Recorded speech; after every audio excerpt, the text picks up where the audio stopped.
오늘은 9장, 6장에서 이제 이사야 소명 받는 장면이 나왔고, 9장에서 싹 다르게 이제 반전이 일어나기 때문에 7장, 8장을 한번 요약을 해보면, 남유다의 아람하고 북이스라엘이 연합해가지고 2차 침입이 있을 거라는 그런 이제 말들이 또 도는 거예요. 그래서 이제 아하스가 굉장히 두려워하고 1차 때 상당히 공격을 심하게 받았잖아요.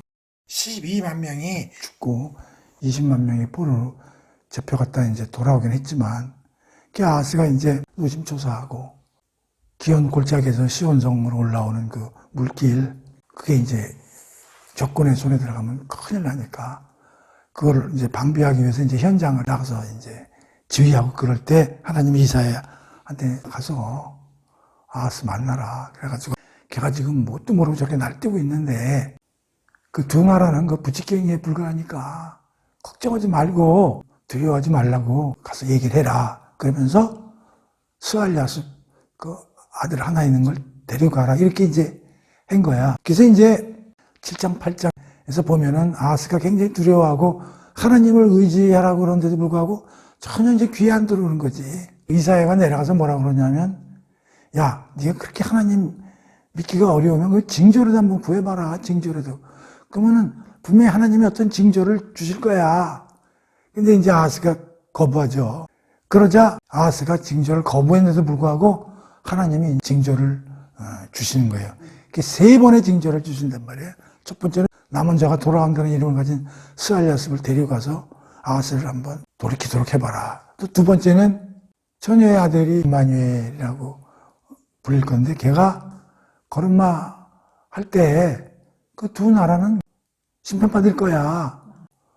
또 마지막으로 이제 마알셀랄 하스바스라는 둘째 애가 이사야한테 태어날 거다. 걔가 걸음마 걷기 전에 두 나라는 망할 거다. 이렇게 세 번의 징조를 하나님이 이제 보여줘라. 아하스한테 이제 그런 징조를 보여줬음에도 불구하고 아하스는 결국 어디로 달려갔냐?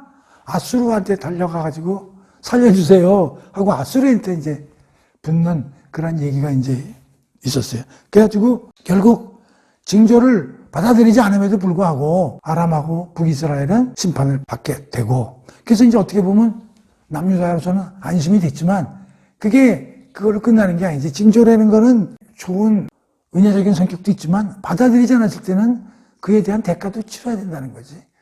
결국 안 받아들였으니까, 그래, 그 두 나라는 망했지만 남유다, 아하스야, 니네도 하나님의 심판을 면할 수가 없다. 그래서 아수르로부터 너희들도 혼날 거야.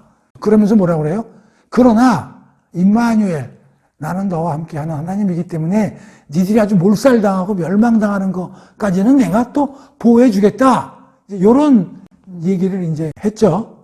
그러고 나서 이제 이사야로 하여금 하나님의 말씀이 봉합되는 이야기가 나왔고, 그러고 나서 이사야서 보고 그 안 믿는 놈들이 하나님 말이 사라지니 무당들 쳐다니면서 뭐 이거저거 물을 텐데, 그런 거 절대 하지 말라고 주의 주고, 그리고 절대 그 음모나 유언모에 휩쓸리지 말라. 그게 이제 7장 8장까지의 이야기였어요. 그런데 9장에서 대반전이 일어납니다. 1절에서 7절을 보면 희망의 메시지가 등장하는 거예요. 7장 8장까지는 그 심판 얘기가 많이 나왔는데 9장에서 대반전으로 희망의 메시지가 나온다, 이런 얘기죠. 특히 9장 1절에서 7절까지. 보라, 어둠과 절망 가운데서 고통을 겪고 있는 사람들에게 이제는 어둠이 활짝 거칠 날이 올 것이다. 이전에는 주께서 저 북쪽의 수불론 지역과 납달리 지역이 무사람들에게 멸시를 받게 내버려 두셨지만, 이후로는 서쪽의 지중해 해랑과 요단강 저편의 동쪽 지역, 그리고 이방 사람들이 사는 갈릴리 지역을 영광스럽게 할 것이다. 첫 번째 영광이라는 이제 단어가 나오고, 2절에서는 그리하여 절망과 어둠 속에서 헤매던 백성이 큰 빛을 보았고 죽음의 그림자가 길게 드리운 지역에 살고 있는 모든 사람들을 위로와 그 영광의 빛이, 어디에 영광의 빛이 비쳤다는 거예요? 죽음의 그림자가 깊게 드리운 지역에 살고 있는 모든 사람들 위로 특히 그 어느 지역이냐면 스불론 지역과 납달리 지역. 그렇죠? 그러니까 이게 원래는 이스라엘 지역이었는데 이방에 빼앗긴 지역이죠. 이 지역이 회복되고 거기에 영광의 빛이 비칠 것이다. 3번에 보면 진실로 주님께서는 이 나라를 번성하게 하셨고 이 백성에 기쁨을 주셨다. 농부들이 주시할 때 기뻐하듯이 군인들이 전쟁에서 이긴 후 전리품들을 나누어 가질 때 즐거워하듯이 이 백성이 주님 앞에서 크게 기뻐하고 즐거워합니다. 여기 이제 기쁨이라는 나와 이제. 근데 기쁨이 어떤 기쁨이냐면 사례를 두 개를 들어요. 하나는 뭐요? 추수할 때의 기쁨하고 전쟁에서 승리하고 나서 전리품을 분배할 때 그런 기쁨을 니들이 이제 맛볼 거다. 그러면서 또 4절에 보면 기드온 때, 기드온은 사사시대의 그 사사예요. 주님에게 미디안 군대를 여지없이 쳐부신 것처럼 이제 또다시 주님께서 이 백성의 어깨를 짓누르고 있던 멍에를 부숴버리시고 이 백성의 등짝을 후려치던 압제자의 채찍과 몽둥이를 부러뜨리셨기 때문이다. 자, 그러니까 옛날에 기드온이 아마 미디안하고 전쟁을 했는데 기드온이 하나님의 전쟁으로 말미암아 이제 격파시킨 거지.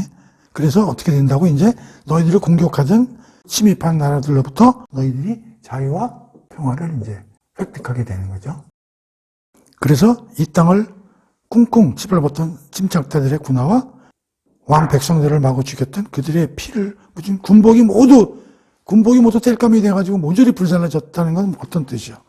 그러니까 전쟁이 없는 나라가 이제 될 거다 그런 얘기죠. 자, 그러니까 1장에서 뭔가 확 반전이 일어나잖아요. 그렇죠? 뭔가 희망의 대 메시지가 지금 펼쳐지잖아요. 그 전까지 좀 암울했잖아요. 아하스가 하나님 징조를 안 받아들이고 심판받을 거라는 얘기. 그러니까 하나님이 앞으로 이런 나라를 회복시키시겠다는 거지. 근데 이 회복되는 나라의 특징이 뭐냐면 첫 번째 영광이라는 나라고 두 번째 기쁨이고 세 번째 자유와 평화로 나라가 된다는 메시지가 핵심 메시지라 이런 얘기예요. 근데 이게 누구를 통해서 이루어지느냐가 9장 6절에서 7절이에요. 뭐라고? 이러한 회복의 메시지, 이러한 국가가 사회가 누구를 통해서 일어나는가? 자, 읽어볼까요? 보라, 한 아기가 우리를 위하여 태어났도다. 주께서 우리를 위하여 한 아들을 주셨도다. 그 아기가 장차 우리의 통치자가 되어 우리를 다스릴 것이니 그분의 이름은 기묘하신 모사, 전능하신 하나님, 영원하신 아버지, 그리고 평화의 왕이라 부를 것이다. 자, 이게 드디어 9장 6절이 이 메시아 후에 누구? 예수의 오심을 강력하게 예언하는 그런 귀절이다 이런 얘기. 그러니까 어떻게 보면 7장 14절에서 한 아들을 처녀가 나리니 임마누엘이 하리라 라는 그 마태가 그게 예수님이 오시는 거를 예언한 귀절이라고 그랬지만 사실은 오히려 9장 6절이 가장 강력한 귀절로 물론 앞에 여호와의 사인 이런 얘기들이 나왔지만 9장 6절에서 드디어 예수인 메시아가 오심을 여기서 예언하고 있다 그런 얘기죠. 이분이 와서 이렇게 만드시겠다 그런 얘기예요. 그런데 그 예수님을 어떻게 칭해요? 5가지로 나오는데 그 기묘자, 두 번째는 모사, 세 번째는 전능하신 하나님, 네 번째는 영존하신 아버지, 다섯 번째는 평강의 왕.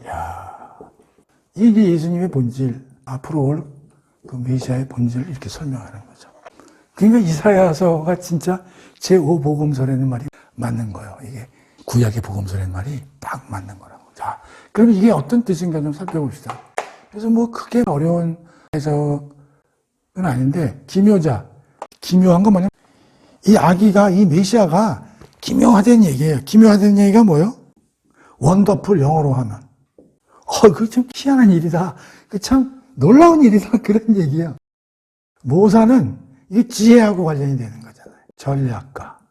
특히 모사하면 주로 어디 전쟁할 때 그 전략 세우는 사람들. 모사라는 게 우리가 보통 모사꾼 그러면 그냥 사기꾼으로 이렇게 생각하는데 모사라면 아주 지혜가 출중하고 앞을 내다보고 전략을 잘 세우는 전략가죠. 예수님이 그런 특징을 가지고 있다는 거죠.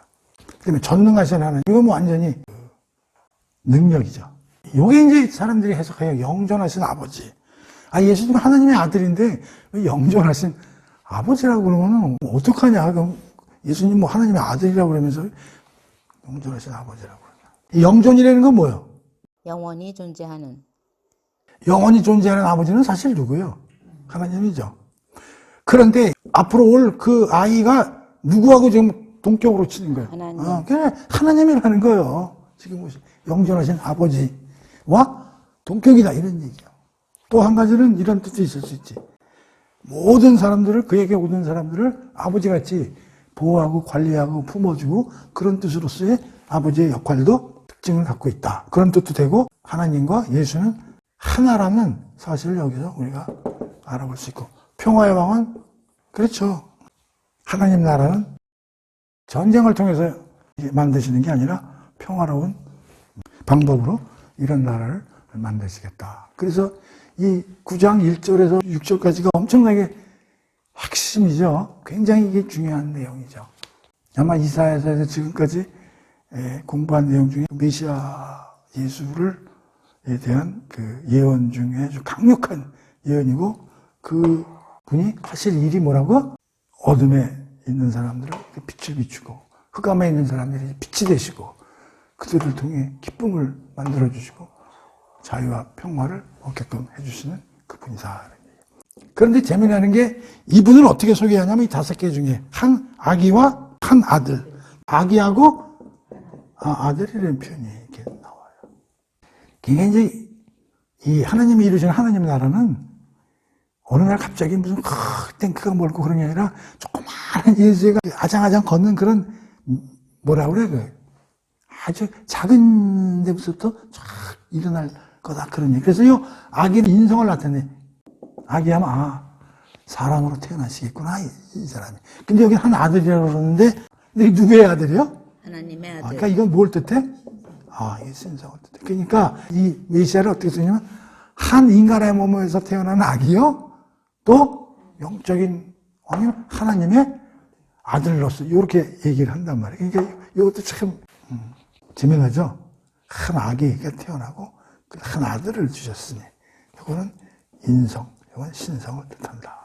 그렇게 이제 이해를 하면 되는 거죠. 그래서 굉장히 이게 아주 신나는 희망의 메시지죠.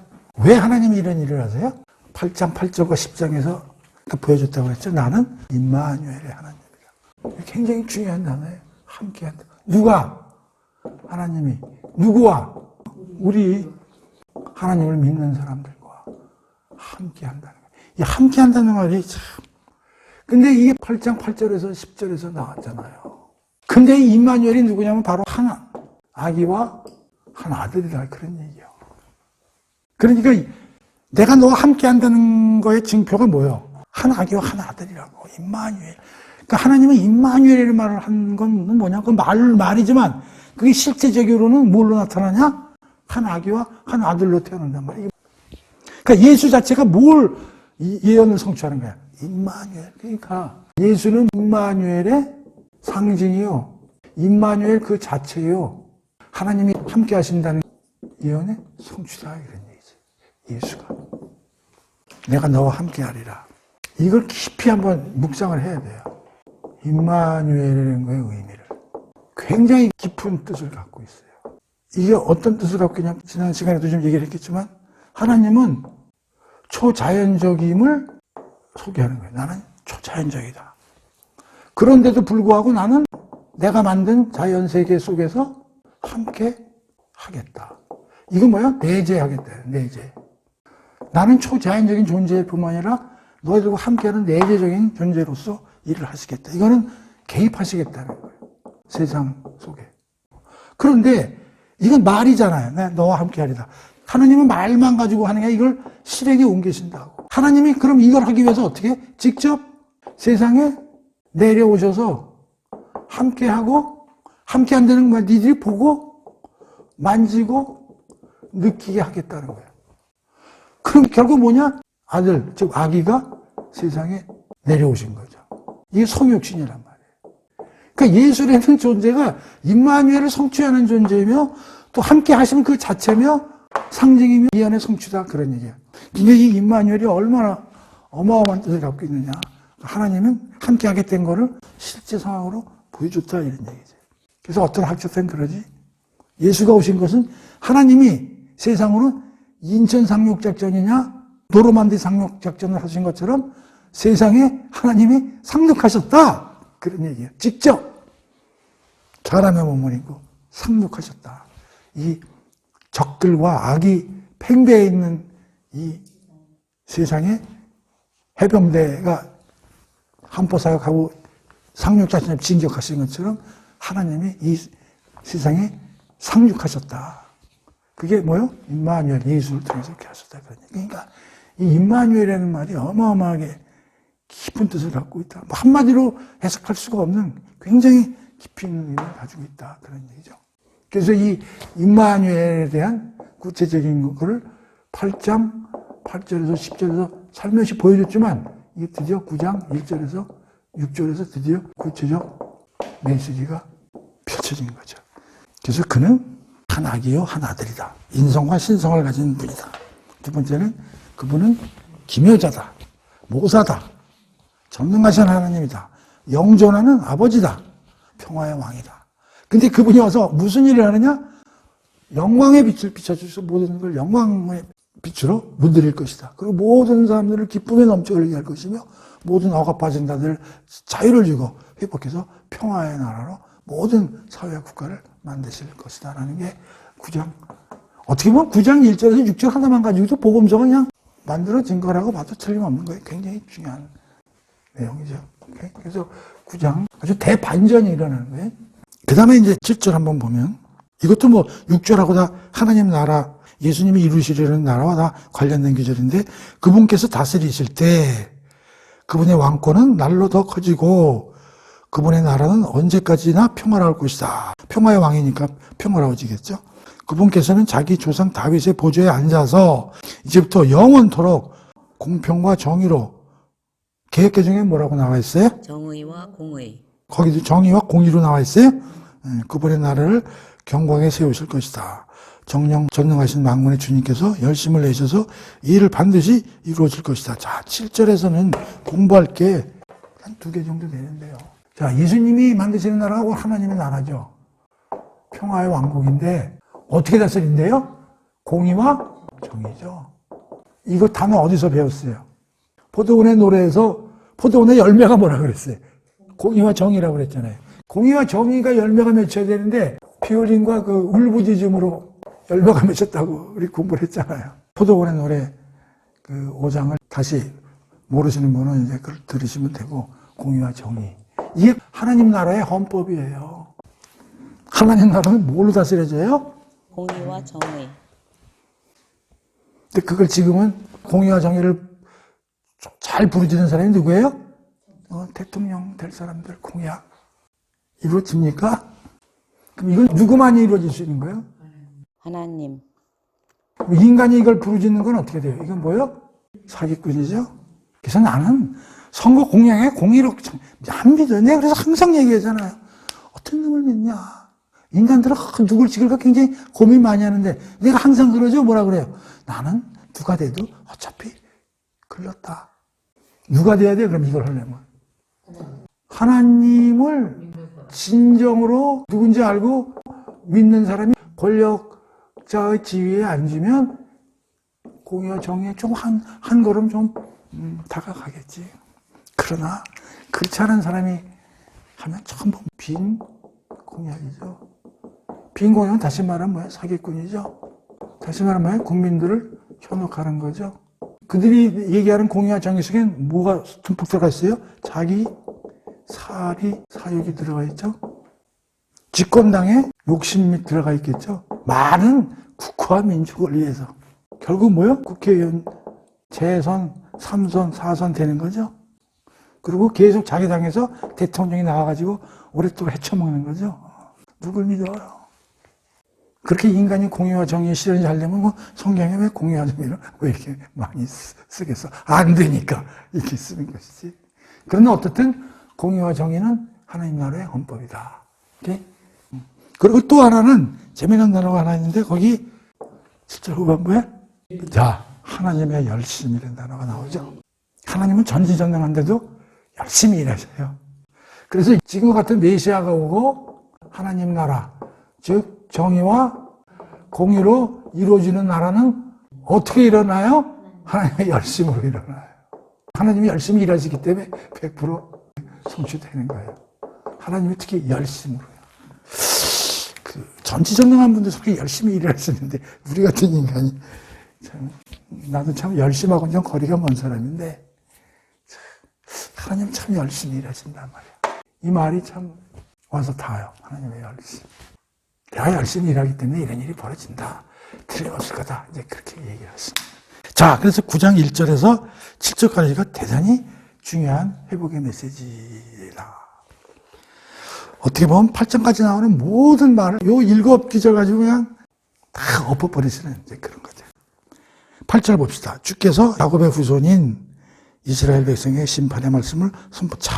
또 여기서부터 또 반전이 일어나. 또 반전이 일어나. 지금 9장 1절에서 7절까지 메시아 예수의 오심과 그가 만드는 하나님 나라에 대해서 희망의 메시지에 선포됐어. 다시 9장부터요. 9장 8절부터 이걸 참 이게 이해하기가 어려운데 9장 8절부터 10장 마지막까지 봅시다. 34절까지요. 이걸 패키지로 놓고 한번 봐봐야 돼요. 그렇지 않으면 이게 또 여러분들이 연결 작업을 해야 되는데 이게 이사야서가 어려운 게 연결 작업을 하는 게 어려워. 여기서 이렇게 넘어갈 때는 뭔가 이유가 있으니까 넘어갈 거야. 근데 그 이유를 몰라, 우리가. 그러니까 그거를 우리가 좀 만들어 봐야 돼요. 근데 그게 만들기가 사람마다 틀리고 쉽지가 않은 거예요. 자, 그러면 하나님이 만드시는 마지막 그림인데 또 여기에 이상한 게 나온다는 건 뭐야? 그런데 이런 그림을 줬는데도 불구하고 애들이 이상하게 노는 거야. 또 이상하게 노는 거야. 그래서 여기에 세 가지 사례다. 여러분이 이렇게 생각하는 게 편해. 뭐라고? 이런 거 있잖아. 자식에게 3명이 있어, 이렇게. 그래서 아버지가 내가 가진 재산이 이렇게 되고, 뭐 이렇게 되고, 앞으로 죽으면 이런, 게 다 니들 상속으로 가고, 뭐 여러 가지 얘기를 했어. 그 받아들이는 놈들이 생각이 다 틀린 거야. 어떤 놈은, 아이, 구라야, 저거. 우리 아버지 원래 구라를 많이 쳐. 막걸리 한 잔만 먹으면 저렇게 뻥을 치네. 그런 놈이 있고, 그 믿을 수 있을까? 에이, 못 믿어. 뭐 이런 놈이 있고. 또 어떤은, 아이, 믿어야지. 하지만 틀림없지. 지금 뭐, 이런도 안 도와주시지만, 걔도 믿어요. 뭐 이런 애들도 있고. 그런 식으로 한번 상상을 하고 이걸 읽어보라는 거예요. 자, 그래서, 나도 이거 참 연결시키기가 어려운데, 다들 이사야서 강에서도 보면 이렇게 딸락딸락해서 설명을 하니까, 연결이 잘 안 되니까 뭔가 좀, 그래. 그래서 내가 지금 연결을 시켜보는 거야. 자, 3가지로 연결시킨다 그랬어요. 첫 번째는요, 9장 8절에서요, 10장 4절까지 하고요. 두 번째는요, 10장 5절에서요, 10장 19절까지요. 세 번째는요, 10장 20절에서요, 27절. 이렇게 세 군데를 찢어볼게요. 근데 여기 잘 보면요, 9장 8절에서 10장 4절까지는 북이스라엘 얘기하라. 북이스라엘. 8절에 보세요. 야곱에게 곧 야곱의 후손인 이스라엘 백성에게 심판. 그 이스라엘이라는 거는 북쪽을 얘기하는 거예요. 오케이? 그리고 9절에 보면 이스라엘의 모든 백성 에브라임과 사마리아 주민들이 있으니까 이게 북쪽 이스라엘. 자, 그 다음에 10장 5절부터 한번 봐보세요. 10장 5절부터는 주께서 말씀하셨다. 내가 진노의 막대기로 사용한 누구 이름이 나와요? 아수르. 그렇지. 이게 아수르예요. 아수르. 이건 아수르에 대해서 하나님이 무언 얘기가 나와요. 그 다음에 10장 20절 보세요. 장차 그날이 오면 이스라엘 나오는데 뭐요? 남은 자. 예, 남은 자요. 남은 자는 다시 말하면 뭐냐면 하나님의 심판이 이건 당연해. 하나님의 심판의 당연성을 받아들이는 사람들. 다시 말하면 회개나 자기 갱신을 도모하는 사람들이 남은 자. 자, 그럼 이렇게 짜놓고 그러면 좀 이해가 돼. 여기서 왜 이런 게 되는 거야? 자, 하나님이 지금 이런 엄청난 비전을 보여주셨어. 그런데 반응이 이렇다 이거야. 이렇다고. 그러면 이 둘에 대해서 하나님은 이렇게 보여줬는데도 불구하고 그걸 잘 마음에 가지 않으면 또 어떤 일을 하겠어? 그렇지, 또 야단을 맞겠죠. 요거는 남자들 하나님이 기뻐하면서 껴안고 여길로 가시겠지. 무슨 말인지 알겠죠? 그렇게 이해를 하면, 아, 그게 좀 이해가 되는구나. 그렇게 된단 말이야. 근데 이걸 연결을 안 시키고 읽으면, 아, 또, 이것도 뭔 소리야? 뭐 이렇게 나오는 거야. 그래서 내가 이건 아버지의 훈육, 말씀에 대해서 세 아들의 반응이다. 이렇게 볼 수도 있는 거지. 이 책이 뭐, 구태여 뭐, 여긴 뭐 공부할 게 별로 없어요. 그냥 읽으면 되는데, 어쨌든, 우리 인간도 성경을 통해서 교회를 가서 이렇게 희망의 메시지, 뭐, 부활, 뭐, 천국, 뭐, 영생, 뭐, 이런 얘기를 해도 반응이 다를 수 있는 거예요. 장로도 셋 중에 한 놈이고, 권사도 셋 중에 하나고. 북이스라엘부터 볼까요? 얘는요, 어떤 생각을 갖고 있냐면요, 9절. 에브라임과 사마리아 사람들은 잘 들으세요. 이거 중요해. 하나님께서 자신들을 심판하실 것임을 분명 알고 있건만, 그럴지라도 그들은 교만하고 오만한 마음으로 서슴지 않고 말하길. 자, 지금 이 사람들은 하나님을 믿건만 뭐라 그랬어요? 심판하실 거라는 건 하나님 말씀이 들어온 거 아니에요. 자신들을 심판하신다는 것을 알고 있건만 딴짓하는 거예요. 근데 아수르는 하나님을 알아 몰라. 아, 이건 약간 어떻게 보면 믿지 않는 그룹일 수도 있어. 그러면 우리는 교회 다니는 놈은 주로 어디하고 관련이 많이 될 것 같아? 북이스라엘. 뭐라 그래? 하나님이 심판도 하고, 니들 잘못하면 안 된다고 야단을 치지만, 그들은 어떻게 돼요? 교만하고 오만한 마음으로 뭐라 그러냐면, 그때 잘 들어봐. 10절, 벽돌이 무너졌지만, 우리는 다듬은 돌로 다시 쌓을 것이다. 뽕나무들이 잘려 넘어졌지만, 우리는 그 자리에 백향목을 심을 것이다. 이게 무슨 말이에요? 이게 뭐냐면, 북이스라엘의 특징이 8개 왕조가 19명 왕이 계속 바뀌죠? 그건 뭐야? 성씨가 바뀌는 거죠? 그럼 어떻게 돼요? 구테타가 일어나는 거죠? 이게 뭐냐면 이런 얘기야. 이 북이스라엘이라는 놈들은 지금으로 말하면 원래 구테타 같은 게 일어나면 혁명공학이라고 그래. 우리도 5.16 때 혁명공약 이런 걸 발표한다면 왜? 국민들의 뭘 사야 되니까. 그러니까 얘네들이 무슨 짓을 하는지 잘 봐. 벽돌이 무너져. 야, 지금 경제가 무너졌지만 걱정 마, 내가 살릴게. 이거요. 뽕나무 잘려 넘어졌어. 야, 뽕나무도 더 좋은 거 내가 만들어서 니들 먹여 살릴게. 그리고 어떻게 돼? 안 돼. 그러니까 뒷님이 다시 나와서 그 새끼 또 치고 그 놈이 또 나는 또 그렇게 할 거야. 뭐야? 빈공약의 낱말이죠. 사기꾼 일인 거죠.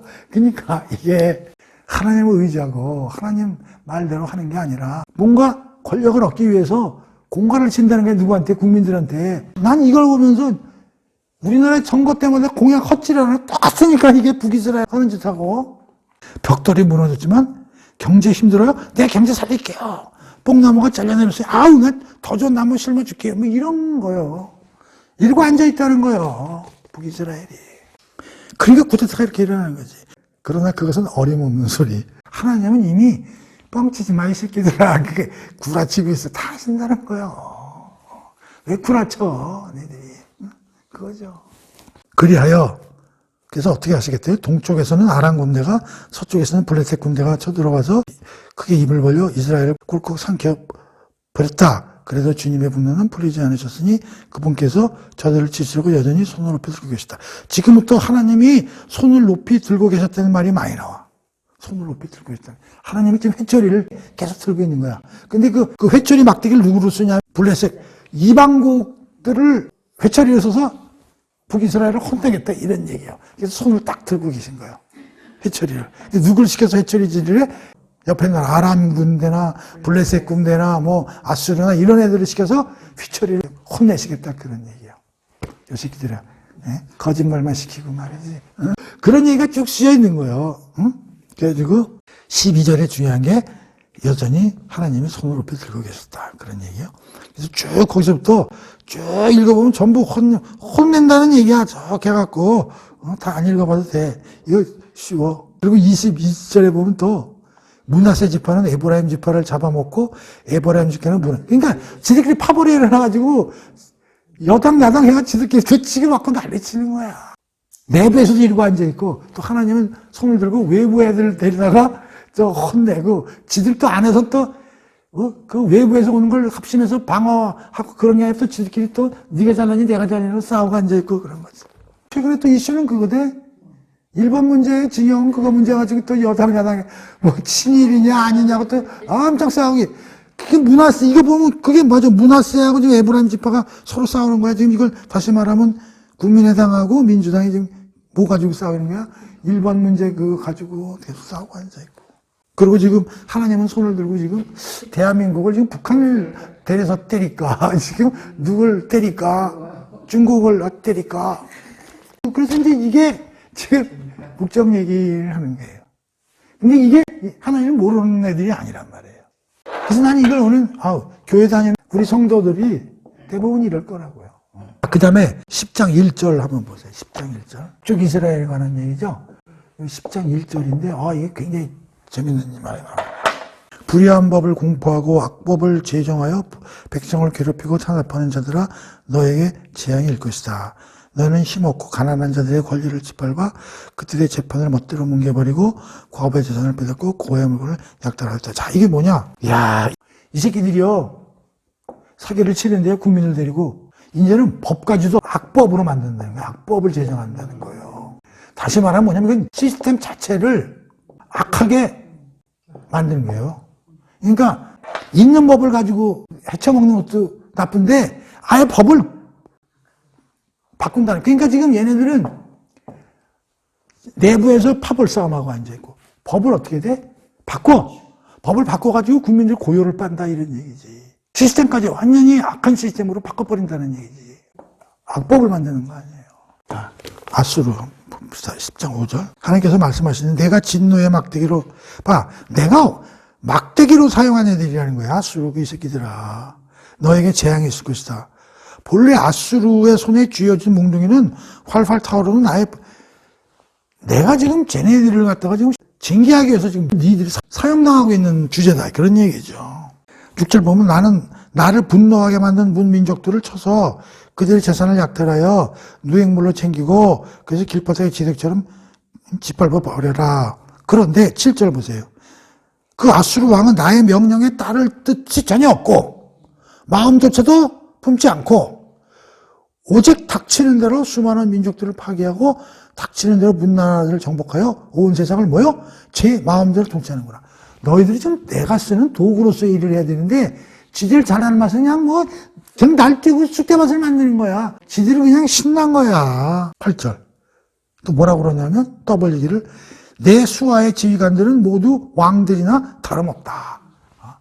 내 수족은 니들 나라 왕보다 훨씬 세 임마. 교만해가지고 그냥 극치죠. 10절도 보세요.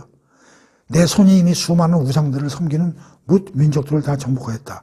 모든 나라마다 다 우상신이 있다고 그랬잖아요. 그것들 아수르가 다 부시니까 아수르의 신이 제일 센 거 아니야.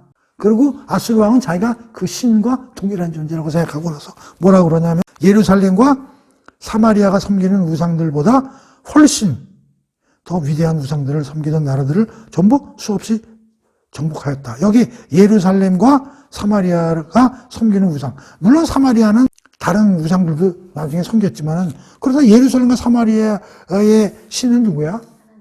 근데 그걸 뭐라고 그래? 니네들이 뭐 하나님 그런데 야 그거보다 더 센 신들 내가 다 몽절 때려주는데 하나님 그건 데려와봐. 누군지 모르지만 내가 손봐줘. 이런 거예요.